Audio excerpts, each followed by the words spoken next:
Welcome to Gaming Top Down. Today we're going to be looking at an unboxing Pendulum from Stonemaier Games. This game was designed by Travis Jones and the artwork is by Robert Leisk. And yeah, this is one I've been kind of interested in for a while, but I didn't know if I'd enjoy it. It has 3 sand timers in the game, and they're at different time increments. I think 45 seconds, 2 minutes, and 3 minutes. Maybe, and a lot of your actions are limited by those sand timers. Anyways, without any more chat, let's open this box up and see what is inside.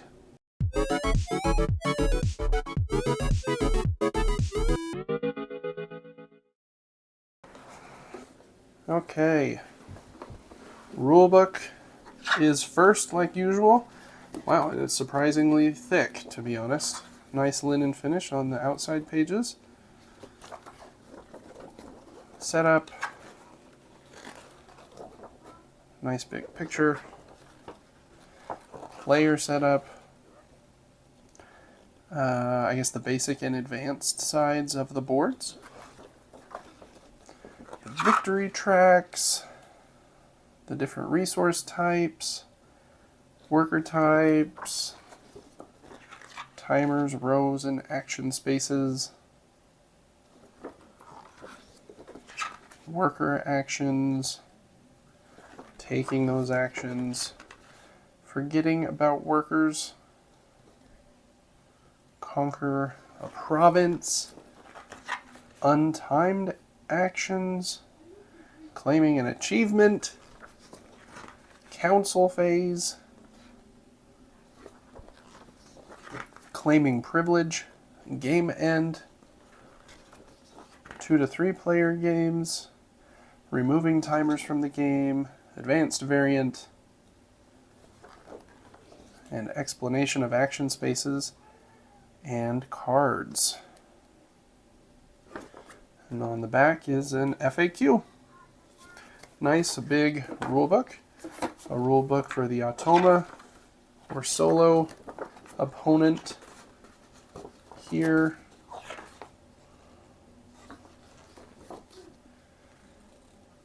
Much smaller rulebook for that. Looks like 6 different difficulty levels.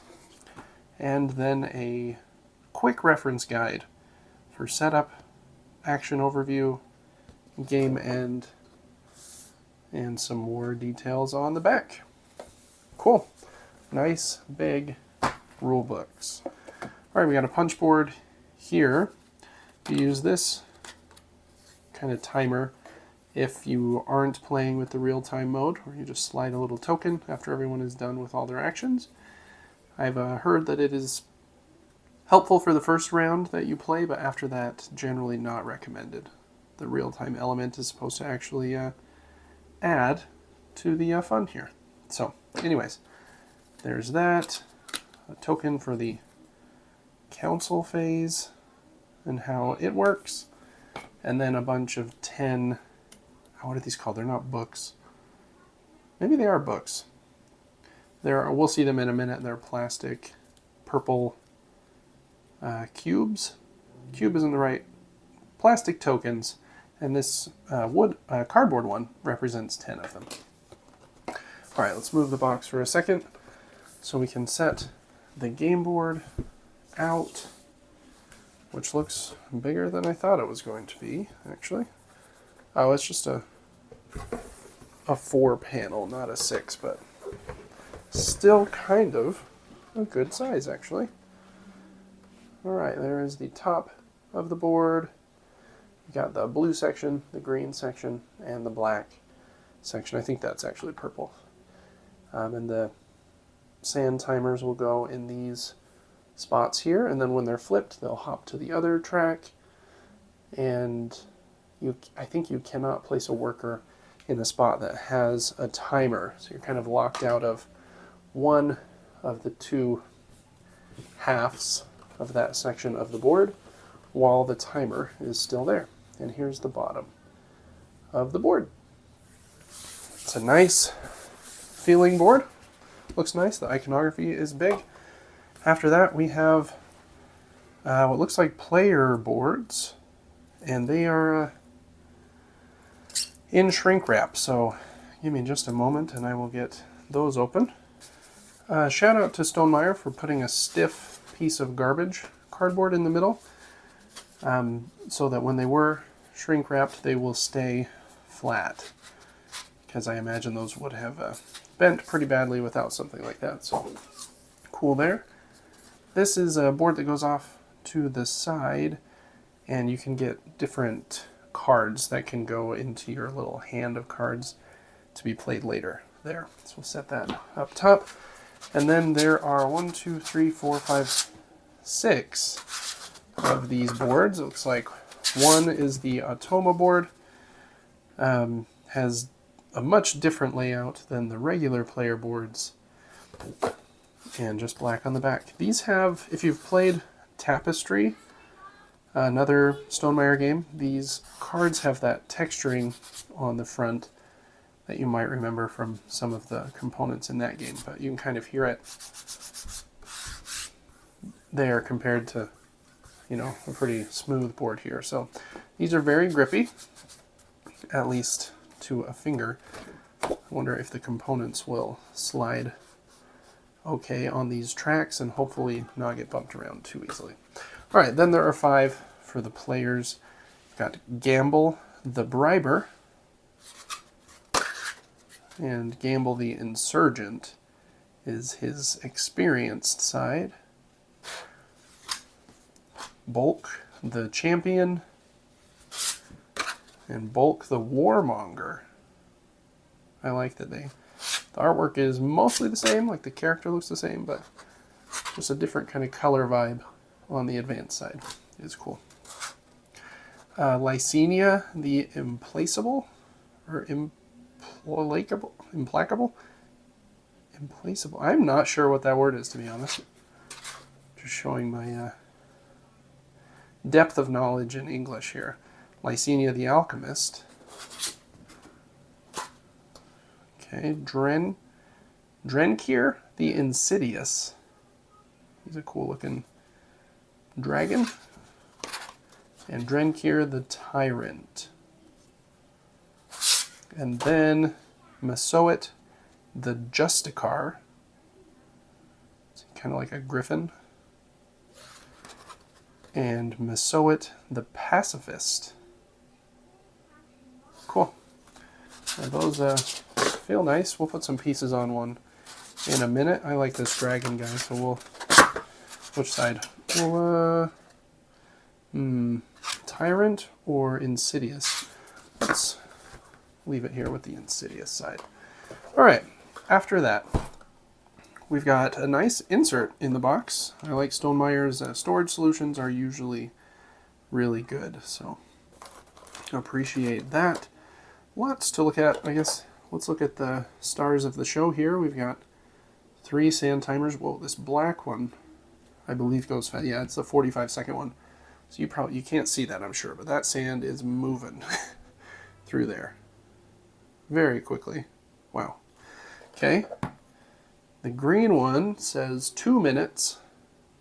And yeah, definitely moving slower. Again, I don't know exactly how precise sand timers are. These ones do seem of a much higher quality than most sand timers I've seen in games, so I don't know. That's not a very in-depth analysis of them, but just first glance. And purple is 3 minutes. And it looks like it's going about the same speed as the green one, but maybe just has more sand. Anyways, those look really nice. They look like they will be pretty easy to flip. I do wish that the flat portion of the base was a little bigger maybe, so they don't topple. But I don't know, maybe in practice that doesn't happen. Anyways, there are those. I'm going to leave them in here. But we'll just remember we've looked at them. Okay, we've got some plastic pieces. Oh no, these are going to launch everywhere. Very tight there. Maybe I can rip it this way now. Nope. There we go.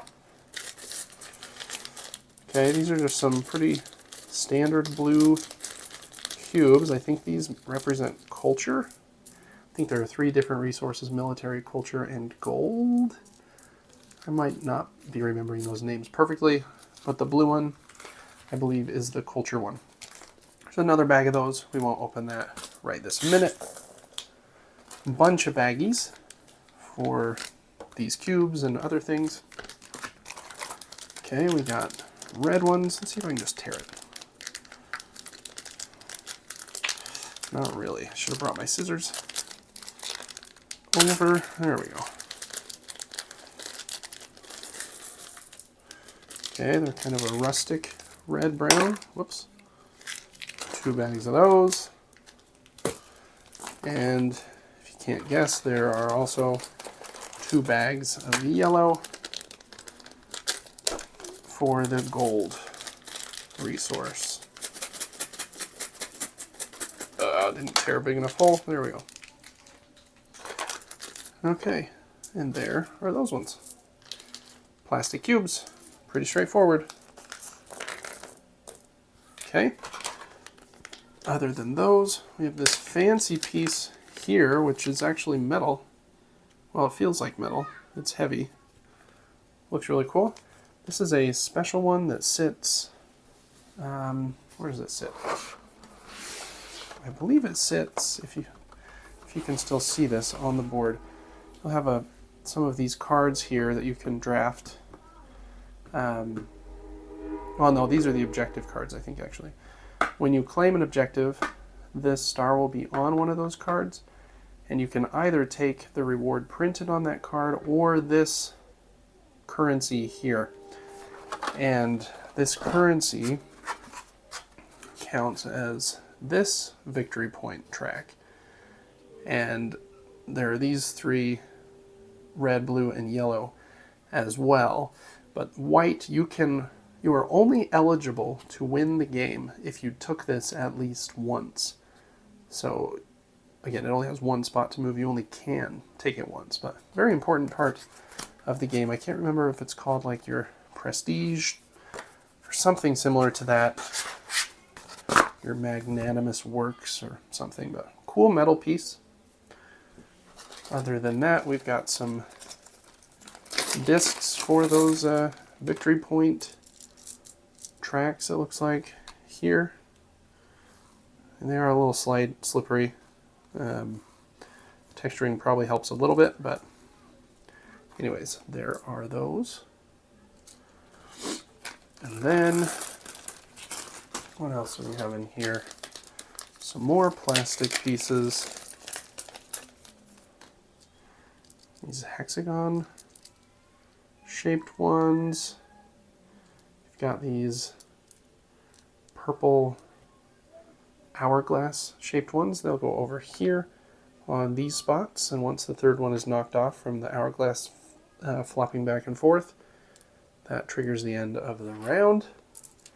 And I'm not exactly sure what the rest of these are for, actually, but they do match the shape here, so maybe they go there or something. Anyway, some more plastic pieces. Okay, and it looks like 2 more bags of plastic pieces, and then we'll look at the cards. Some more baggies. Okay, this one are the meeples. You have regular and grande workers in this game. So you've got the black player character there, green, blue, it's kind of dark orange, and white. Okay, so a bunch of those. And these are those book, or I think they're actually called votes. That sounds correct in my head, but they're just plastic purple squares. Kind of an interesting token size choice, but they do kind of clink around. They're kind of fun. Okay, there's a bunch of those. And then I think that is it for the plastic and metal components. Now we have 1, 2, 3 decks of cards, and then we will be all finished here with this unboxing. So let's see if I can pull these tabs open. All right, these are the Automa cards, and 3 bluish Automa cards. Interesting, we'll look at those in a minute. These are probably the Automa difficulty, would be my guess. Let's look at those real quick. So you've got difficulty card, I imagine. Got A, B, C, D, E, and F. Maybe that's not what those are, but it's kind of what it looks like. You've got the Automa worker movement cards. Oh, these 3 are probably just like player aids for the Automa mode. Automa triggers when, flip purple if possible. It kind of shows you what the symbology means. Okay, and then there are a bunch of these cards that shows, I guess, where they will go, what actions they'll do. Those are pretty straightforward. I don't know what the iconography means at this point, but there's a lot of cards there. It felt like, I don't know, 30? Maybe 20. Okay. Then other than the Automa cards, there are some more player aid cards. You've got 1 card for each of the different player mats, and they are a little bit asymmetric in that they have different size victory point tracks, and other things I think are slightly different on their board. So these cards probably give you some special ability with that player character. And then 5 what looks like player aid cards. Council phase, and just some symbology there of how turns work. And then these ones are the objective cards that will have that metal star piece. Where did I put you? On it. You can see there's a spot for it right there. And if you have these resources on your board, then you can qualify to complete the objective. You put one of your hexagon cubes here. Where are those? Oh, there. Well, they're in a baggie over there. And you can either gain what's down here or that token that would be up top. So that's what these are. And there are 10 of them. All right. Let's put those in there. Okay, then there are these smaller cards. And these ones have a few different backs, it looks like. Looks like maybe, yeah, each character has a different like logo, and so they have different decks. Wow. Okay. Wonder how different they are, though. Let's take a peek at some of them, and then we'll get back to those cards in a minute. Okay, this is the logo here for Drinkir the Insidious, and his cards look like this, and you can play them, I think, on your turn, and they go into this pile here, and then at certain points you can pay 5 culture to take them back out of your discard pile and play them again. So let's see, the other, well, let's see, who's underneath? Lysenia the replaceable, or whatever that is. Let's look at her cards, see if they're different.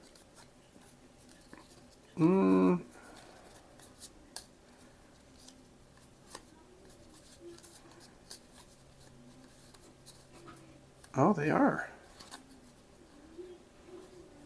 Lysenia has this one that will, for 8 resources, she can get a new worker. And this guy does not have that. His is 3 votes to get a new worker. Not very different. The other 3 cards were the same. Let's see, maybe it's just 1 card different. Oh no, these ones are very different. Huh, that's kind of cool though, that you've got different cards and a different board based on which character you choose. It looks like if you play at the basic side of the board, there's probably only 1 card different. I don't know, just a guess there. Okay. Those are upside down. Yeah, 7 military for a new worker. This character is 7 gold for a new worker. And this one is way different again, must be one of those advanced sides.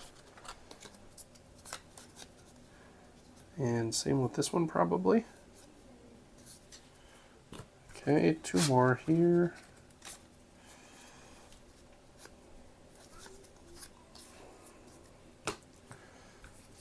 All right. Okay, and other than those, which I believe are your starting cards, there are these ones with the trophy on the back that you can draft. You put the red ones on the bottom, and then the blue ones on top. And there is one gold one, and I'm not sure why, but there you go. We got the gold one there. Got red ones.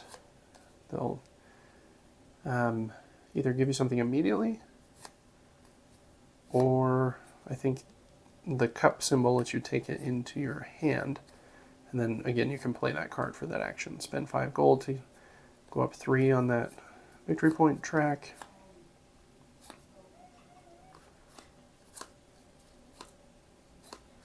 Yeah, quite a bit of different symbology on these cards, but again, the icons are really big, so hopefully, after the first round, you've kind of understand all of the icons you're seeing, especially since you have to play pretty quickly. So, okay, there are those cards.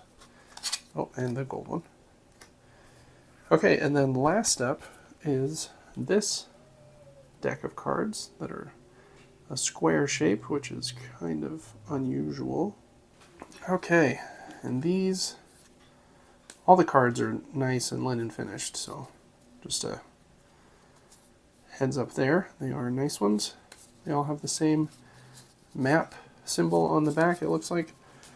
And on the front, they have different symbols relating to the victory point tracks and the 3 different resources. I am not sure what these are for. Maybe these are what get slotted. Yeah, they must be. They fit this size, so they must get like slotted underneath like that, I think.